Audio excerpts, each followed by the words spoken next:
Yesterday we celebrated, I shouldn't say it's a celebration, we remembered uh, the sacrifices of our young men and women of World War One in Gallipoli, 100 years.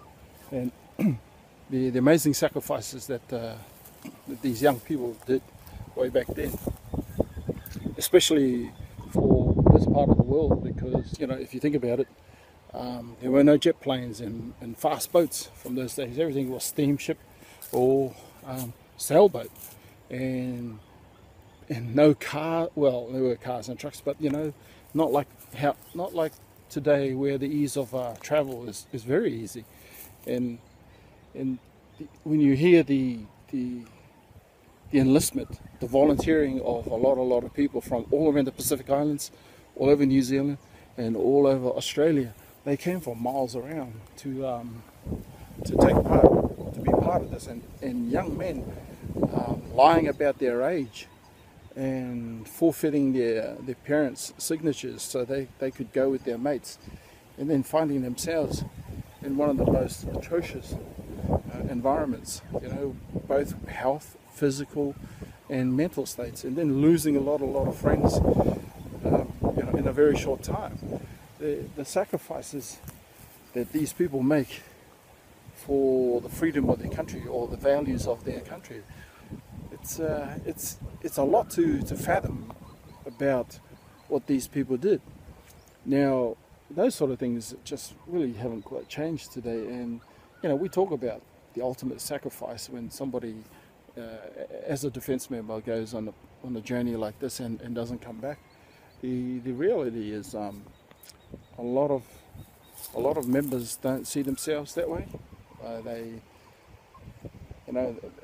We all volunteer to do this as a job, and we,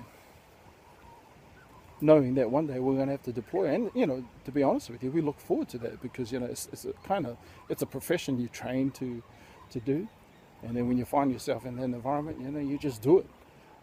Unfortunately, it's not a very pleasant environment to be in, and a lot of people, some people don't come back, and long time away. The public today are very disconnected with the Defence Force.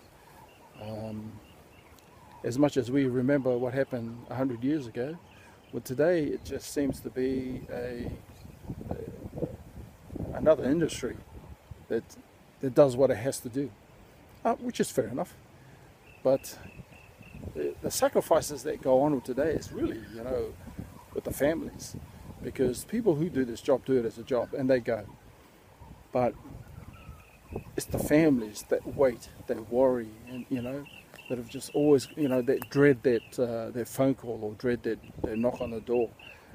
It's not as frequent because not everybody's on the front line with today's conflicts, but they are still in danger in an area that danger can come from anywhere and from anything.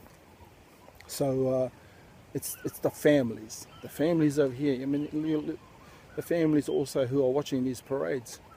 The loss of a loved one is still fresh. World War II and World War One and Vietnam and Korea, they're all memories now.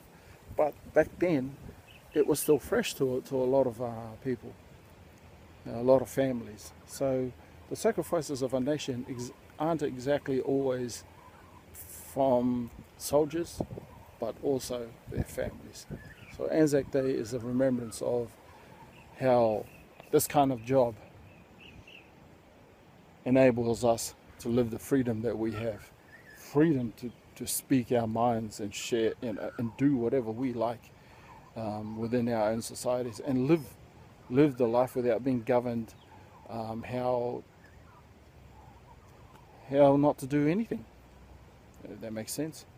We don't have laws that bound us by religion or freedom to be happy, freedom to live an equal life, freedom to live amongst other coloured people, other cultured people, and not impose our religious ways on each other, but allowing allowing each other to make choices of how we want to live our lives, good, bad, and ugly.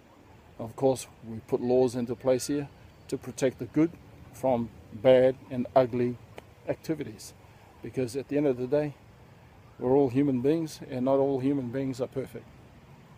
So it's a day of remembrance, and we will remember them. It's been a busy week because it's been a week of preparation and fixing uniforms and doing your job at the same time. And since I saw a few quotes, a few blogs and people talking about the ANZACs, I thought I'd put my spin and my views on the ANZAC Remembrance. It certainly is, for those guys, it certainly is a sacrifice. Bloody hell. Years away from home, and thousands buried away from home. And there was a letter from a Turkish soldier from years later, who wrote a letter of embracement to the people of Australia, to the families of Australia and New Zealand, saying that their children, this is the enemy who's now, things have calmed down, and saying that your children fought a gallant and brave fight, and they are now resting in our land, and they have now become our sons. And for your families to be at peace, in your own country, knowing that your sons are at peace in our country.